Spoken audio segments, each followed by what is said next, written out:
Finance में, Colombia university New York से।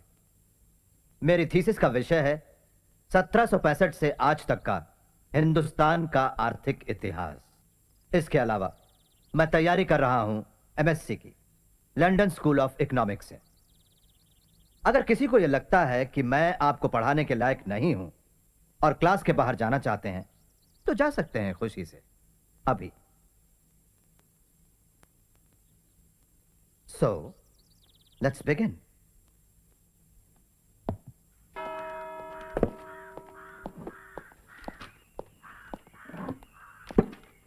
Doctor Ambedkar, हूँ प्रोफेसर त्रिवेदी जी। ये पानी सिर्फ प्रोफेसरों के लिए ही है। तो मैं और क्या हूं? हाँ हाँ हाँ, हम जानते हैं तुम्हें लेक्चरर छो, लेकिन यहाँ हम आपको बता दें कि पीने का पानी आप घर से ही लाया कीजिए।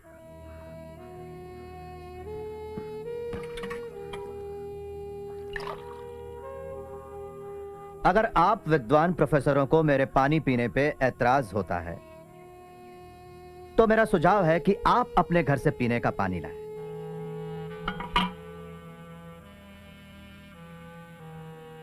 या फिर इस पानी को शुद्ध करें। आप त्रिवेदी हैं ना, तो आप बेहतर जानते होंगे कि अशुद्ध पानी को शुद्ध कैसे किया जाए। नहीं, मैं बताता हूं। अमेध शव चंडाल मध्य मांसादि दूषिता, ये मंत्र वृद्ध हरित स्मृति से है। फिर से दोहराऊं। अमेध्य शव चंडाल मध्य मांसादि दूषिता, अमेध्य शव चंडाल मध्य मांसादि दूषिता, गोपालोद्धृत्य कलशैः सहस्रं रेचयेत् जलम्, निक्षिप्य पञ्चगव्यानि वारुणैरपि मन्ययेत्, तडागस्यापि शुद्ध्यर्थं गोभिः सङ्क्रामयेत् जलम्।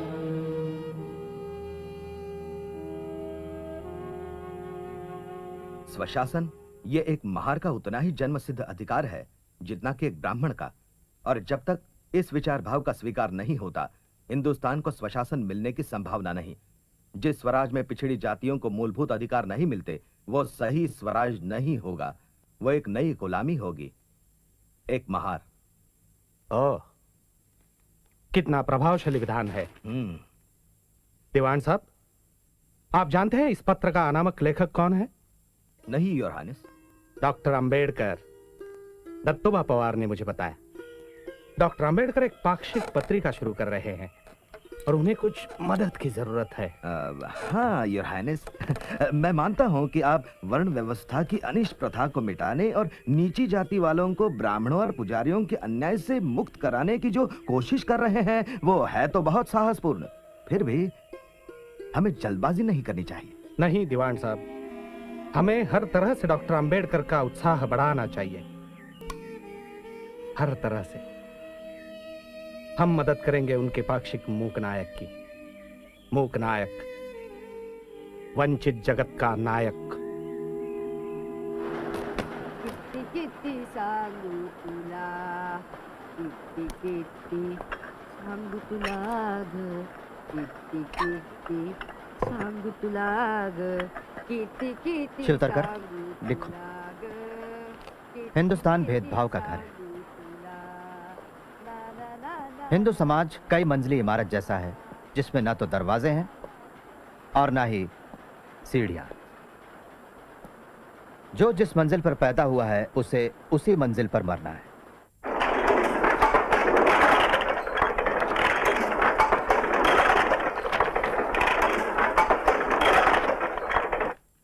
इस मानगांव परिषद ने मुझे विश्वास दिलाया है कि आपको अंबेडकर के रूप में अपना उद्धारक मिल गया। मुझे भरोसा है ये आपकी बेड़ियां तोड़ डालेंगे। इतना ही नहीं, वो समय आएगा, मेरा मन मुझे कहता है, जब अंबेडकर इस देश के अग्रणी और महान नेताओं में गिने जाएंगे।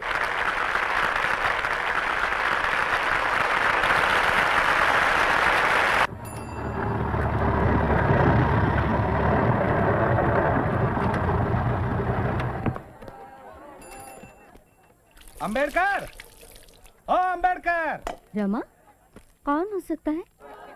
ओ अंबेडकर। लगता है शाहू महाराज हैं। चलो ऊपर ही चलते हैं। जी।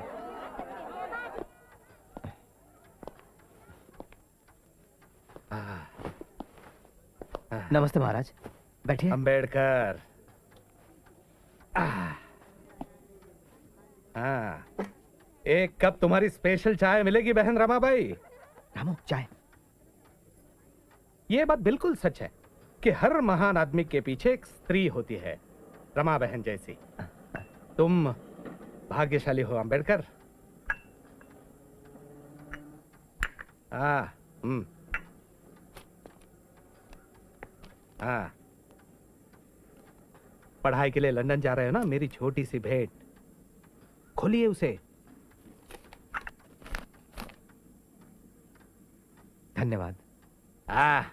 बहुत अच्छे। तो चले, मूकना ऑफिस जो जाना है।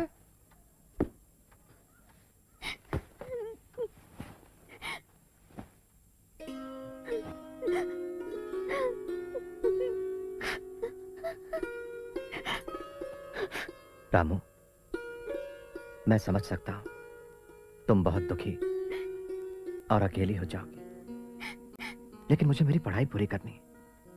सिर्फ 2 ही साल की तो बात है। हाँ?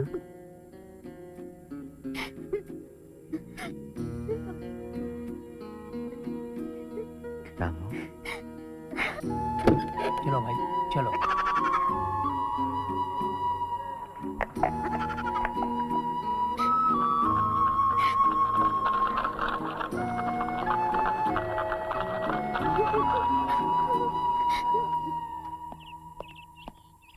वेल वेल, ये कचरा वापस आ गया।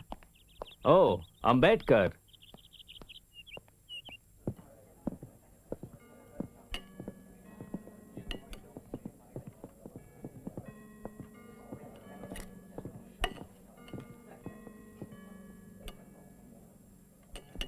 माफ कीजिए, चिकन खत्म हो गया। अभी परोस दिया बचा कुचा। अब सिर्फ गोभी और रसा बचा है।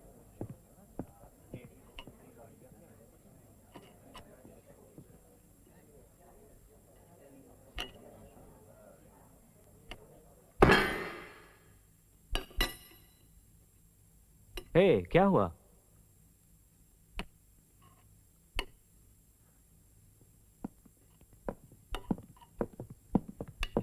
रॉबर्ट। ओह, तो तुम मेरे हिस्से का चिकन खा रहे हो। किस्मत अच्छी है तुम्हारी। मेरे पिता कहते हैं, हिंदुस्तान में हिंदुस्तानी और कुत्ते बाहर बैठकर खाते हैं, हमारे साथ नहीं।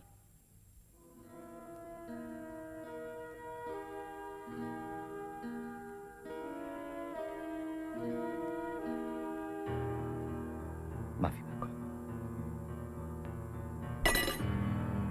मांगो माफी।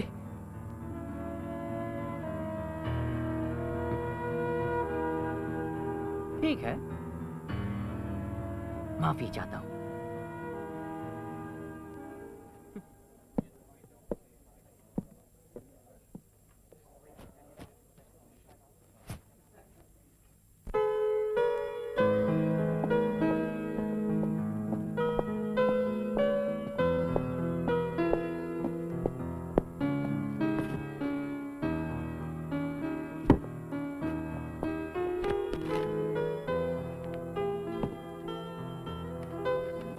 ये गिर गए थे।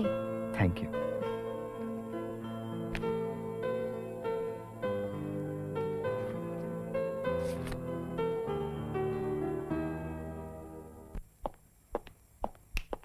अच्छी खबर है, बहुत अच्छी। तुमने नहीं सुनी? प्रिंस ऑफ वेल्स बंबई गए थे। तो क्या हुआ? सारे बाजार बंद हो गए, काले झंडे दिखाए, गांधी जी ने ब्रिटिश कपड़ों की होली जलाई। और भी बहुत सी चीजें हैं जिन्हें गांधी जी को जलाना चाहिए। जैसे कि असनोट कर, हिंदुस्तान में आज 6 करोड़ अछूत हैं जिन्हें नागरिक, कानूनी, राजनैतिक या नैतिक अधिकार प्राप्त नहीं है। पहले अंग्रेजों का जाना जरूरी है, उसके बाद सब अपने आप ठीक हो जाएगा। कल तुम्हारे कमरे की लाइट 9:30 बजे तक जलती रही। मैंने तुम्हें पूरी रात बत्ती जलाने की इजाजत नहीं दी है, समझे? अब 9 बजने में सिर्फ 10 मिनट बाकी है, उसके बाद लाइट बंद। प्रिय शिवतरकर, मूकनायक कैसा है? यहाँ जिंदगी बड़ी कठिन है। मेरी मकान मालकिन बहुत रूखी और भयंकर औरत है। मुझे थोड़े से नाश्ते से ही संतोष करना पड़ता है।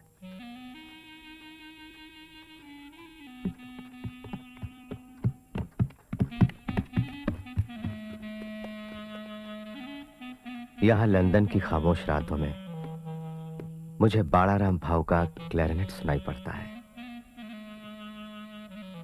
मुझे रमाबाई की चिंता है, तुम उसका ख्याल रखना जैसे हमेशा रखते आए हो। मुझे घर से खबर मिली है कि ट्यूशन टीचर नियमित नहीं आता। ऐसा क्यों हो रहा है? अगर पैसों की बात है तो उसकी तनख्वाह बढ़ा दो या कोई दूसरा टीचर रख लो। बच्चों की पढ़ाई का किसी भी कीमत पर कोई नुकसान नहीं होना चाहिए। इस मामले में तुम खुद ध्यान देना। भीमराव। यहाँ बम्बई में तो तुम्हारे लिए 1 मिनट की फुर्सत नहीं होती, और अब देखो हजारों मील दूर तुम्हारी चिंता होने लगी है।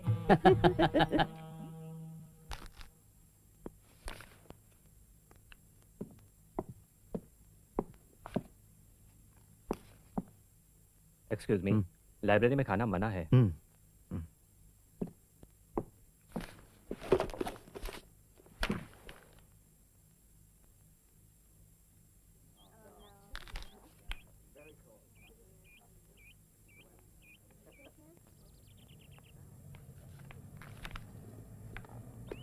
एक्सक्यूज मी, हम लोग उस दिन मिले थे हम मिले थे? जब तुम्हारे पेपर्स गिर गए थे और मैंने उठाए थे। हाँ, याद आया। Penny Fitzgerald. Bhimrao Ambedkar. Pleasure to meet you. मैंने कभी किसी को इतनी मेहनत करते नहीं देखा। मेरे पास वक्त बहुत कम है और काम ज्यादा। शायद मैं तुम्हारी कुछ मदद कर सकती हूँ। मैं काम करती हूँ हाउस ऑफ कॉमन्स में। वहाँ के कुछ रेफरेंसेस तुम्हारे काम आ सके। क्यों ना हम कॉफी पीने चले, और तुम मुझे बताओ तुम्हारे पढ़ाई के विषय कौन से हैं? लेकिन सिर्फ 10 मिनट ही तो लगेंगे, फिर पढ़ाई शुरू कर देना। क्यों, क्या हुआ? बात वो नहीं है, मेरे पास पैसे नहीं है। मैं दे दूंगी। ओह कम ऑन, यकीन मानो इससे मेरा दिवाला नहीं निकलेगा। Good evening Ambedkar. Good evening. मैंने तुम्हारा मूकनायक पढ़ा, डम्ब हीरो। तुम लिखते अच्छा हो, लेकिन मुझे तुम्हारे विचार पसंद नहीं। कोई ताज्जुब की बात नहीं है। बाय द वे, पता है शाहू महाराज नहीं रहे।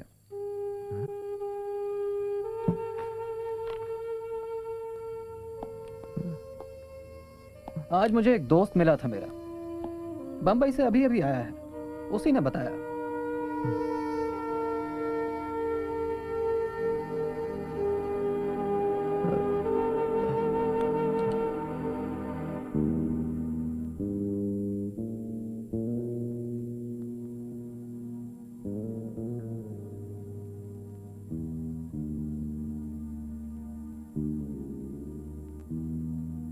For as in Adam all men die, even in Christ shall all be made alive.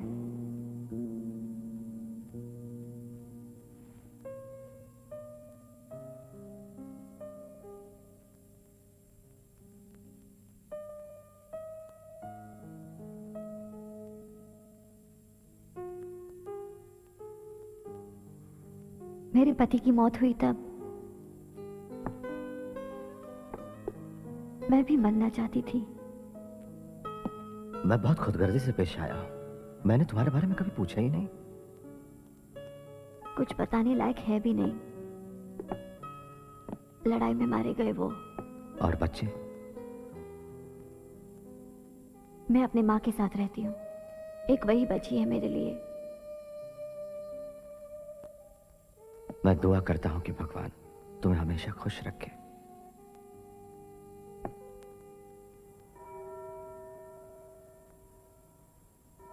Bhimrao Ramji Ambedkar.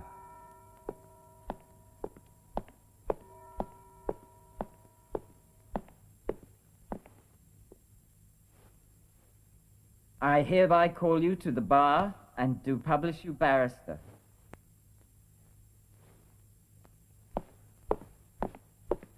Toast नए वकील के नाम। वो अपनी लड़ाई साहस से लड़े और उसे बहुत सफलता मिले। मेरे दोस्तों पर भगवान अपनी कृपा रखे और उन्हें तकलीफों से दूर रखे।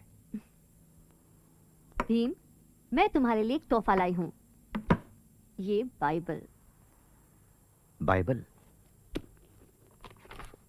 मैं बाइबल पर एक किताब लिखने वाला हूँ और उसे तुम्हें समर्पित करूंगा। Well, thank you. अंबेडकर, तुमने सोचा होगा कि मैंने तुम्हें मुबारकबाद देने के लिए यहां बुलाया है। तुम्हें निराश करने के लिए मुझे अफसोस है, लेकिन तुम्हें इसे दोबारा लिखना होगा। तुम्हारे निष्कर्षों से हमारा कोई विरोध नहीं है, मगर मेरे ख्याल से वो गलत है। एग्जामिनर्स का भी यही मानना है। फिर भी हम किसी को अपने विचार बदलने के लिए नहीं कहेंगे, महज इसलिए कि हम चाहते हैं। इसलिए तुम अपने निष्कर्षों को वैसे का वैसा ही रखो अंबेडकर। सिर्फ अपने तेवर थोड़े से बदल दो, मतलब कि अपनी भाषा। ये एक इकोनॉमिक्स थीसिस की बात है अंबेडकर, हुकूमत को नीचा दिखाने का जरिया नहीं।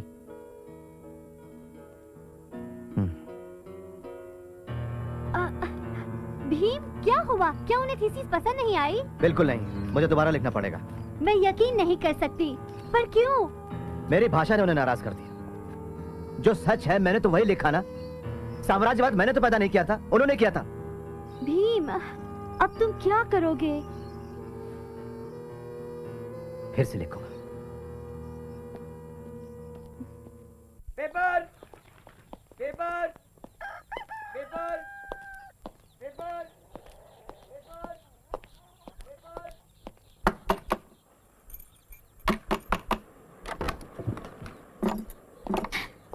साहब, अचानक मैं लक्ष्मी बाई ने रुको तो, पहले मैं तुमसे तो मिल लूं। कैसी हो? रमा, कौन है? साहब, साहब,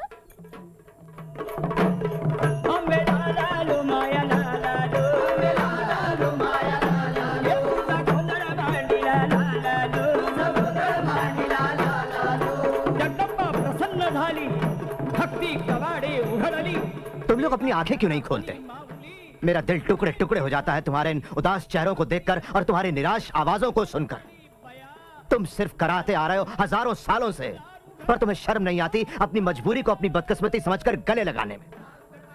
क्यों जी रहे हो? तुम्हें तो अपनी मां की कोख में ही मर जाना चाहिए था। जागो, जागो।